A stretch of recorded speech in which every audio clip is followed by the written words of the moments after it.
Hello members, I'm here at a bit of a whiskey legendary location for me. I couldn't be more excited to be at the Glenglassaugh Distillery at Sandown Bay, and I'm joined by a legend from the Benriach Distilling Company, Mr. Stewart Buchanan. How are you, mate? I'm fantastic, and really good to have you back, Seamus. A few changes since you were last here? Mate, it's changed quite a bit, but starting with the bottles to the whole distillery, yeah. I'm so excited to be here. Honestly, it's been such an exciting year. We've been waiting very patiently for this year really to get Glenglassaugh on that main stage, and it really is an exciting time. You know, bringing Glenglassaugh back to where it should be, I think, in the range. Completely agree. I mean, you know how much I love this distillery. Indeed. But as you said, it's the main stage, and that's because there's a few brother distilleries in the portfolio. Do you want to kind of touch on them for the members, because it's a heck of a portfolio? Yeah, it is, and again, you've had the luxury of travelling between the two of our distilleries over the last week. But we do sit up in this northeast coast, and you've almost got this lovely triangle of our three properties. Benriach, right at the top end of Speyside. Everything a Speyside whisky should be. Flooded orchard fruits, apples, pears, apricots, and then that magnificent, you know, the secondary cask maturation, bringing different eclectic flavours, aromas from the different cask usage. It is amazing. Absolutely. An experience that cannot be created anywhere else. And then you go to GlenDronach, you know, an hour's drive further east. There you're really in that rich Highland, you know, historic kind of landscape, and the agricultural nature, the depth, I suppose GlenDronach is that real old school rich character you want to protect. Sherry maturation. Yeah. And with Glenglassaugh, you know, we're sitting here above that beautiful crescent beach of Sandown Bay, right on the North Sea, so we're really right on this North Sea coast. And again, although we're not far from Benriach or GlenDronach, we're sitting almost right between both. But again, it's got such a personality of its place. Yeah. Purely, we always say, shaped by the land and the sea. Something that I think has always been something I've appreciated about this distillery is it's always been a bit of a hidden gem. And as you said, up on the coast, kind of away from the watchful eyes. We've had GlenDronach and Benriach really getting the stage, but now it's Glenglassaugh's turn. Can you tell us a little bit about the distillery for all the members? You're right, it is purely one of these hidden gems. And you could say that about a lot of distilleries, but Glenglassaugh itself, it's really followed, I think, and mirrored in some cases the whole whiskey industry in the last 200 years. You know, since its foundation in 1875, the booms of that period. Then you came the Patterson crash. You know, there's always a downturn following the upturn. Again, laid empty from the early 1900s right the way till 1960, and then again reopening in what was, I suppose, the golden era, the blending boom. Yeah. But then again, 1986, it then falls silent. So I think that's the intriguing thing about Glenglassaugh. It's always been here, but it's been, you know, that little bit of checkered past. But since that reawakening in what was 2008, that's what we're really celebrating just now. That new era of the whiskey coming through, reaching its age, you know, coming to be on its own. As you've touched on there, those casks from the 60s and 70s and 80s, there's some special casks, but the spirit and the effort that's gone into production since 2008 just is immediately obvious in the character of the whiskey. Yeah. Another thing I think that I always have to explain is, you know, there's many new distilleries coming out in the market these days, lots of new builds that have happened in the last 5-10 years, but the same machinery that made that 1960s and 70s and 80s whiskies we have, you know, sitting in our warehouses, exactly the same machineries and process that makes the whiskey we're drinking today. And that is quite unusual. If you walk through Glenglassaugh, it's almost a museum piece as far as the machinery we're using to produce the whiskey itself. Well, there was always a story you told me last time we were here that was around some people trying to thieve some copper. I would love it if you could tell the members about how close Glenglassaugh came to never being able to be reopened. It's true, and I think that's one of the greatest stories, that this moment could not even have possibly happened. And it was back in 2006 that we're actually getting the distillery, you know, cleaned up a little bit, making it fit for purpose. This is prior to the resale and the reopening in 2008. Yeah.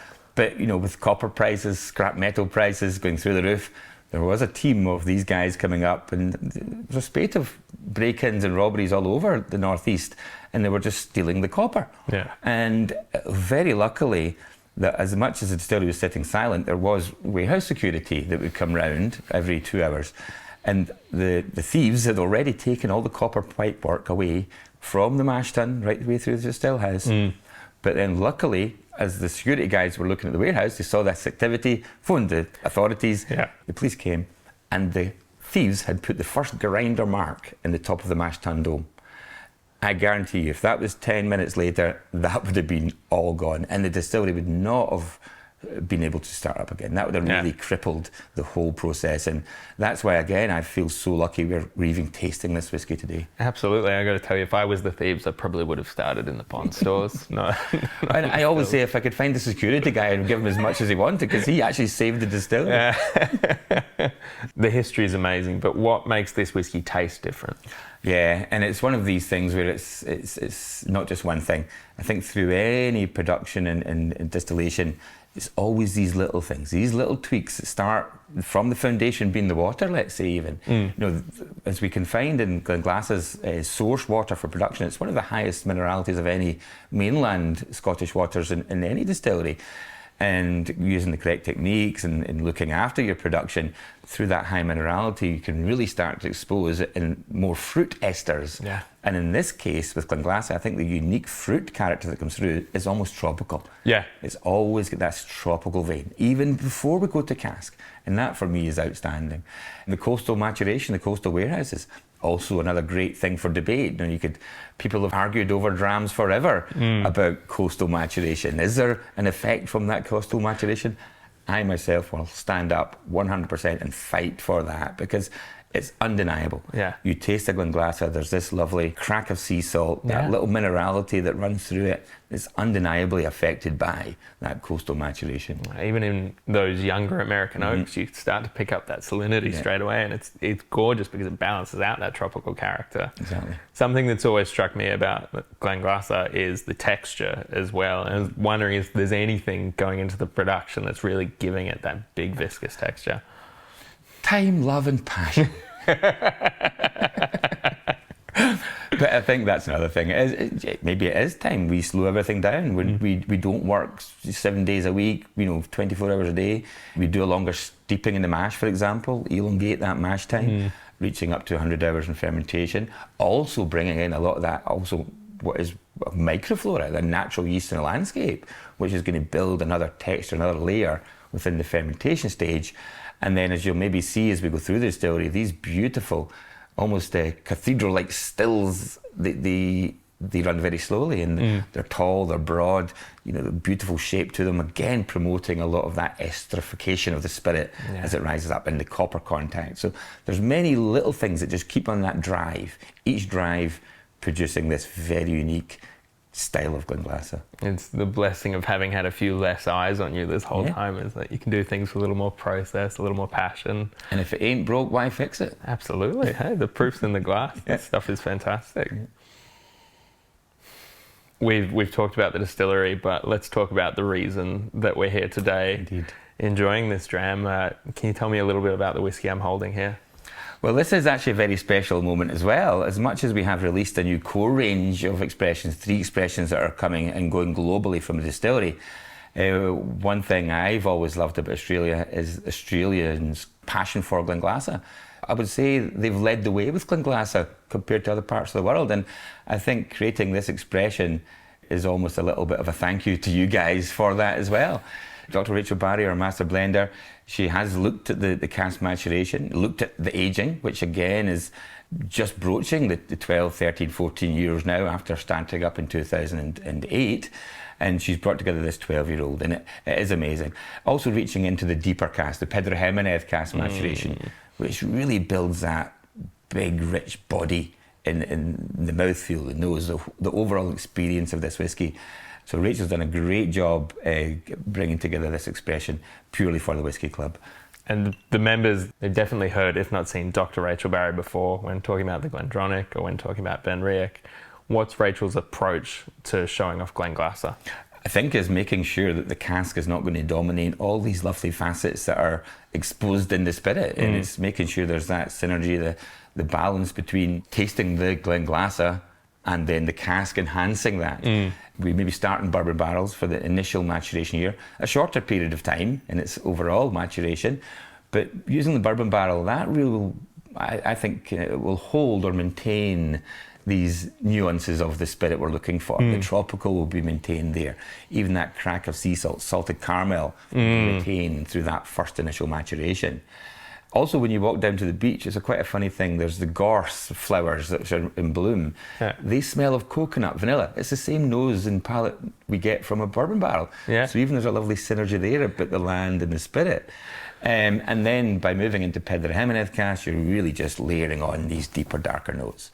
Typically, it's going to be all the big dates, the figs, these darker stone fruit flavours. Yeah. But always making sure you don't lose that distillery classic identity. The new core range is amazing, the 12-year-old in there, but this is the first of the special releases in the core range, created exclusively for the club. That must be a bit of a landmark for the distillery. It certainly is. I tell you, it's been a long, patient wait to get to this point. Yeah. We could have rushed it 4 years ago, did we? No. Let it have its time. And we always knew, as much as we've got Benriach and GlenDronach, which have been maybe more easily found over in Australia, we always knew this is the time for Glenglassaugh. And what a way to celebrate it, having a bottling particularly for you guys as well. Oh, it's fantastic. And I'll tell you, 4 years ago, I was begging for this and I was being told no, and it is very much been worth the wait. Yeah. I think we have all fought tooth and nail for this, haven't we, really? Very happily. I think when the sample of this first arrived in the office, and it was one of those, we receive a lot of car samples, but when they stand out, they stand out. And this was one. I cracked the bottle, left the glass on the table. Somebody must have come by because when I came back, there was an empty glass. And that must have happened a few times because that sample bottle went down really quick. I bet you. I would love it if we could get into a bit of a tasting of this whiskey. Certainly, and again, it's been, even just nosing this, the aroma coming from this is so identifiably Glenglassaugh. And I think that's the thing as well. You can line up a set of drams.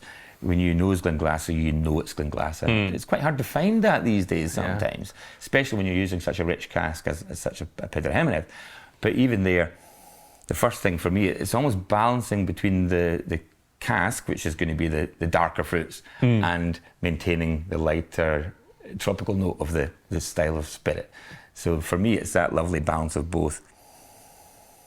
Almost this savoury element as well. So you can take the dark toffees, the treacles, then you take maybe the more tropical notes, mangoes, pineapple, but then there's also this umami, savoury crack of sea salt. And that's the amazing thing with Glenglassaugh. I've not tasted or nosed anything else like that. No, it really is showing off that balance between the spirit and the cask. And the sherry influence is immediately evident. There is, that quite a long secondary maturation in sherry is showing its bones there, but it's alongside it. It's not being lost in anything. So 46.9. So again, Rachel will play with that strength as well. And you'll see that in our core range. Okay, it could be easy to do something at 43 or just 46, but Rachel will always start off high, work down really low, then work back up again and try and find that point where everything is exposed. And this 46.9 in this example is absolutely perfect. Cheers, Langevin. Cheers.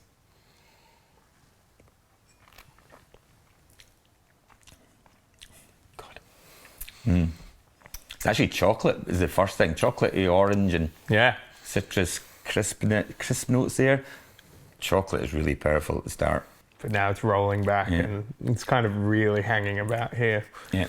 And that's why I always say Glenglassaugh is always older than it is, because that palate, how it fills your palate, the length, the roundness, the balance, it feels older than it actually is. Yeah. It's amazing. Oh, and that crack of sea salt now, it's got my mouth watering. It does. It can almost get that wee savoury element going. Yeah. And then it's more figgy. I think if I look for a darker fruit, it would be more in the fig and date scenario, sitting around there. And that's another nice nuance as well. It's not like overly sweet or overly driving into, people talk about raisins, dates and chocolates, but that little fig is an interesting fruit note.